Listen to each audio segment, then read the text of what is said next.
নমস্কার। মুক্ত জীবনানন্দ চ্যানেলের পক্ষ থেকে আপনাকে স্বাগত জানাই। সুন্দর সুন্দর বাংলা কবিতা শোনার জন্য আমাদের চ্যানেলটিকে সাবস্ক্রাইব করুন। নমস্কার। কবি ডক্টর চঞ্চল কুমার মণ্ডলের লেখা সাধ্য সে কার। শিমুল পলাশ কৃষ্ণচূড়া অশোকে কিংসুকে, রঙের ডালি মেলে ধরে বাহারি কোন সুখে।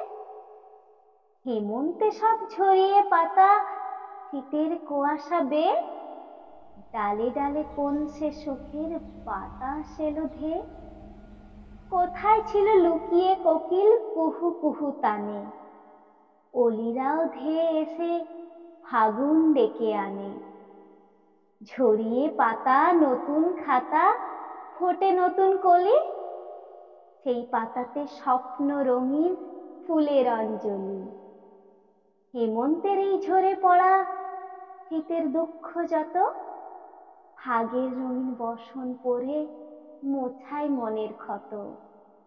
কোকিল এসে শোনায় সে গান মিঠেল কুহু সুরে, দ্বন্দ্ব বিভেদ ঘুচিয়ে ফাগুন ডাকে হৃদয় পুরে।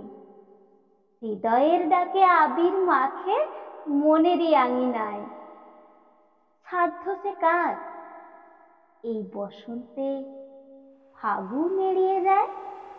নমস্কার।